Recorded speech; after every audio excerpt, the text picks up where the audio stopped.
نے فرمایا کہ ناخن کاٹنے کا طریقہ بتا دیجئے۔ دیکھیں سنت کے مطابق ناخن کاٹنے کا طریقہ یہ ہے، مثلا آپ پہلے پیر کے کاٹنا چاہتی ہیں، مثال کے طور پر جیسے یہ پیر ہیں تو سیدھے پیر کی چھوٹی انگلی سے شروع کریں اور لگاتار کاٹتے ہوئے پہلے پانچوں کاٹے، پھر اس کے بعد یہاں سے کاٹتے ہوئے لا کر الٹے پیر کی چھوٹی انگلی پر ختم کرنا ہے۔ اس میں بالکل ترتیب ہے، سیدھے پیر کی چھوٹی انگلی سے شروع کریں، الٹے پیر کی چھوٹی انگلی پر لا کر ختم کر دیں۔ یہ پیر کے ناخن کاٹنے کا طریقہ ہوا۔ ہاتھ کے ناخن کاٹنے میں تھوڑا سا تبدیلی ہے، اس میں مثلا آپ جیسے دعا کے لیے ہاتھ اٹھاتے ہیں ایسا کر لیں، اپنے سیدھے ہاتھ کے انگوٹھے کا ناخن بند کر لیں۔ اب جو آپ کو ترتیب نظر آ رہی ہے بس اس ترتیب سے ناخن کاٹنے ہیں، پہلے سیدھے ہاتھ کی شہادت کی انگلی، پھر درمیان والی، پھر اس کے ساتھ والی، پھر چھوٹی، پھر الٹے ہاتھ کی چھوٹی، پھر اس کے ساتھ والی، درمیان والی، شہادت کی، انگوٹھا، سب سے آخر میں سیدھے ہاتھ کے انگوٹھے کا ناخن کاٹنا سنت مبارکہ ہے۔ ایک کویسچن یہ ہے کہ کیا بدھ کے دن ناخن کاٹنا منع ہوتا ہے؟ تو جی ہاں، ہمارے نبی کریم صلی اللہ علیہ وسلم نے ارشاد فرمایا کہ جو بدھ کے روز ناخن کاٹے اسے برس کا مرض ہو جائے گا، تو اس لیے بدھ کے روز ناخن کاٹنے سے ذرا اجتناب کرنا چاہیے۔ برس کا مرض جو ہوتا ہے اس میں سفید سفید دھبے پڑ جاتے ہیں پورے بدن پر، تو کھال علیحدہ نظر آتی ہے، دھبے الگ نظر آتے ہیں، تو بدنمائی سی پیدا ہو جاتی ہے۔ اب اس کی حکمت اللہ ہی بہتر جانتا ہے کہ بدھ کے دن ناخن کاٹنے میں آپس میں کیا ایسا تعلق ہے کہ ایک منفی اثر مرتب ہوتا ہے اور برس کا مرض ہو جاتا ہے۔ اچھا، یہ بھی ضروری نہیں ہے کہ اگر کوئی کاٹے تو واقعی اس کو ہو جائے۔ بعض اوقات یہ اسی طرح حدیثیں یہ اس قسم کے مضامین پر مشتمل ہوتی ہیں، یعنی یہ مخفی طور پر یہ بات خود بخود اس میں موجود ہوتی ہے کہ ہو سکتا ہے ایسا ہو جائے، کیونکہ بہت دفعہ ایسا ہوتا ہے کہ ایسا ہو جائے۔ تو لہٰذا جیسے نبی کریم صلی اللہ علیہ وسلم کی حدیث مبارکہ ہے کہ جو امام سے پہلے ارکان ادا کرے، کیا وہ اس بات سے نہیں ڈرتا کہ اللہ تعالیٰ اس کے چہرے کو گدھے کی شکل میں بدل دے؟ تو ایک بزرگ فرماتے ہیں کہ میں ایک محدث سے حدیث پڑھنے جایا کرتا تھا، تو وہ اکثر مجھے پردے میں رہ کر حدیث پڑھاتے تھے۔ تو ایک دفعہ میں نے ان سے بہت زیادہ اصرار کیا کہ آپ یہ پردے میں رہ کے کیوں پڑھاتے ہیں، میرے سامنے کیوں نہیں آتے؟ تو انہوں نے وہ پردہ ہٹایا تو میں نے دیکھا کہ ان کا چہرہ گدھے کی شکل میں بدلا ہوا ہے۔ تو میں نے گھبرایا، میں نے پوچھا کہ ایسا کیا ہوا؟ تو انہوں نے یہ کہا کہ میں نے یہ حدیث سنی تھی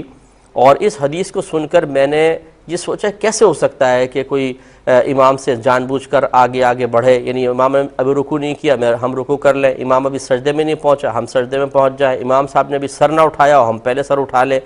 تو میں نے یوں سوچا کہ شاید یہ ایسا نہیں ہو سکتا کہ جو حدیث میں بیان ہوا ہے، تو جان بوجھ کر میں نے ایسا کیا اور اللہ نے میرے چہرے کو ایسا کر دیا۔ تو اس لیے اب دیکھیں بہت سارے میں نے ایسے دیکھے ہیں لوگ کہ ابھی امام سجدے میں ہوتے ہیں وہ پہلے اٹھ جائیں گے، ابھی امام صاحب نے تکبیر پوری نہیں کی انہوں نے ہاتھ باندھ لیں گے تو وہ تھوڑا سا آگے، لیکن ہر ایک کا چہرہ تو گدھے کی شکل میں نہیں بدل رہا، یعنی ایسا ہو سکتا ہے۔ تو اس لیے بدھ کے روز اگر کوئی ناخن کاٹتا ہو اور اسے برس کا مرض نہ ہوا تو وہ حدیث سن کر یہ نہ کہے کہ مجھے تو آج تک کچھ بھی نہیں ہوا، اللہ نہ کرے ایسا ہو بھی سکتا ہے، اس لیے اجتناب کریں۔ ایک ہی کہتے ہیں کہ سنا یہ ہے کہ اگر کسی نے عمرہ کر لیا تو اس پہ حج فرض ہو جاتا ہے۔ دیکھیں یہ بالکل غلط مسئلہ ہے، اس کا حج کی فرضیت سے کوئی تعلق نہیں ہے۔ اللہ قرآن پڑھ لے، اللہ تبارک و تعالی نے حج کی فرضیت کو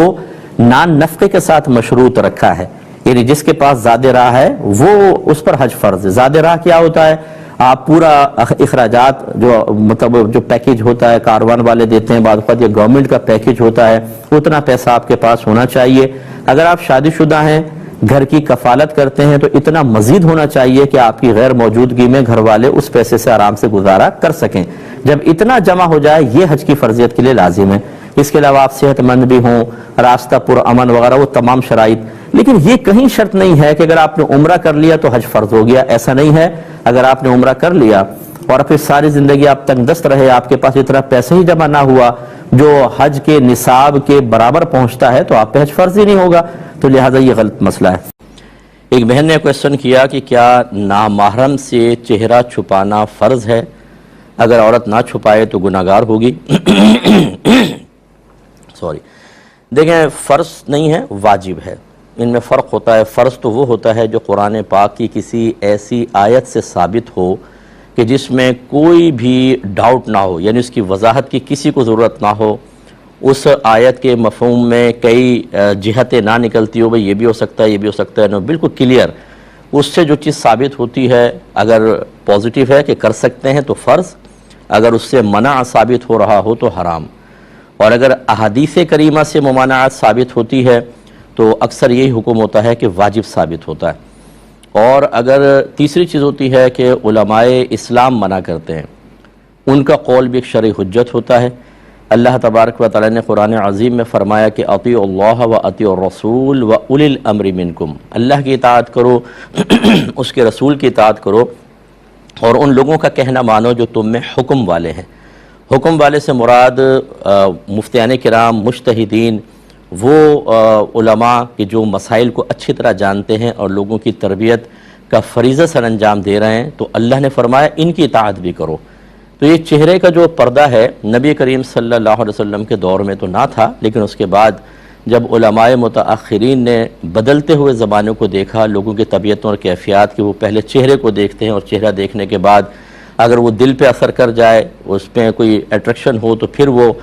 مزید قدم آگے بڑھاتے ہیں، تو پھر چہرے کے پردے کا حکم دیا۔ تو اس کی شرعی حیثیت واجب کی ہے کہ پردہ چہرہ چھپانا نامحرم سے واجب ہے، اور واجب اگر ترک کریں گے تو یقیناً گناہ گار ہوں گے، اس لیے ہماری بہنوں کو نقاب کرنا چاہیے۔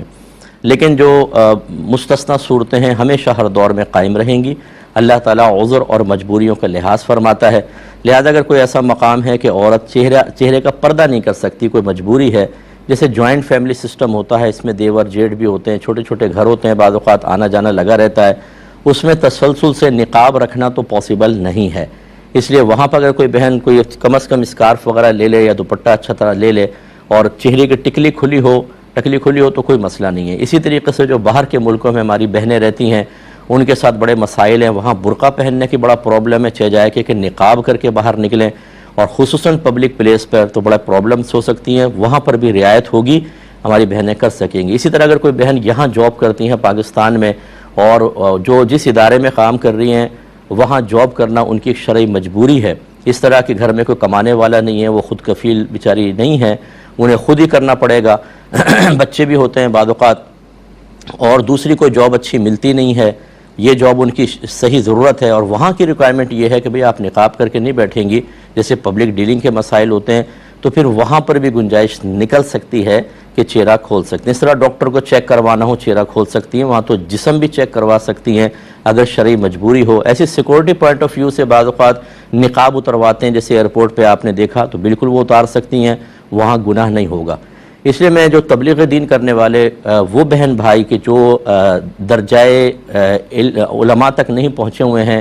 یا اگر عالم بھی ہیں تو وہ بہرحال مفتی نہیں ہیں، اور ان کو کہاں مسئلہ کس صورتحال میں تبدیل ہوتا ہے اور کہاں تک شرعی رعایت دینی چاہیے نہیں دینی چاہیے، اس کا علم نہ ہو، تو میں خدارہ میں آپ سے گزارش کرتا ہوں کہ جب آپ اس قسم کے کسی مسئلے پہ کلام کریں تو پہلے مستند مفتیان کرام سے مشورہ کریں۔ ہر مسئلے میں سخت پہلو بیان کرنا یہ مطلوب شرع نہیں ہے، نہ یہ تقوی ہے۔ بعض اوقات تو ہم دوسروں کی زندگی تنگ کر رہے ہوتے ہیں، مسئلہ مشکل بتا رہے ہوتے ہیں، سخت مسئلہ بتا رہے ہوتے ہیں، اور اپنی آخرت کی بربادی کا سامان کر رہے ہوتے ہیں، کیونکہ وہاں مطلوب شرع یہ ہے کہ لوگوں کو رعایت دیں۔ آپ اپنے تقوی کی بنیاد پر سخت مسئلہ بتا کے مطمئن ہوتے ہیں کہ میں نے رعایت نہیں دی، تو پھر آپ تو خلاف شرع کام کر رہے ہیں۔ اس لیے آپ سے ایسے بچیوں سے میری گزارش ہے، پہلے علم سیکھیں پھر تبلیغ دین کریں۔ ایک بھائی نے کہا کہ یہ بغیر میوزک کے گانے سننا کیسا ہے؟ آج کل بہت سے ایسے سافٹ ویئرز آ گئے ہیں کہ آپ گانوں کے پیچھے سے میوزک کو ریزالو کر دیں اور صرف آپ گانا سن لیں، تو کیا ہم اس کو سن سکتے ہیں؟ دیکھیں، بالکل سن سکتے ہیں، لیکن اس گانے کے اندر فی نفسی ہی کوئی گندی چیز نہ ہو۔ بعض اوقات محبت کے اشعار ہوتے ہیں جو خاص طور پہ اگر بچی سنے گی اور لڑکیاں سنیں گی تو دل زیادہ تیزی کے ساتھ بگاڑ کو قبول کرتا ہے۔ آج کل تو نوجوان لڑکوں کے حال بھی خراب ہیں، تو پھر اس طرح تو نہیں۔ ہاں، اگر ایسا نہیں ہے تو بالکل آپ سن سکتے ہیں، جیسے مثبت شعر ہوتے ہیں، اصلاحی شعر ہوتے ہیں، یہ قومی ترانے ہوتے ہیں، یا ویسے ہی کوئی اشعار ہے لیکن اس میں فحش چیز نہیں ہے، خراب چیز نہیں ہے، تو بالکل آپ سن سکتے ہیں۔ یہ کہتے ہیں کہ بعض ایسے بھی ہوتے ہیں سانگز کے، اس کے پیچھے جو میوزک ہوتا ہے وہ آلات کے ذریعے نہیں ہوتا بلکہ منہ سے بعض اوقات بجایا جاتا ہے، تو اس کی کیا شرعی حیثیت ہے؟ دیکھیں، جو علماء جس میں ہم بھی شامل ہیں کہ میوزک کو ہم منع کرتے ہیں کہ بلا شدید ضرورت کے میوزک جائز نہیں ہوتا ہے۔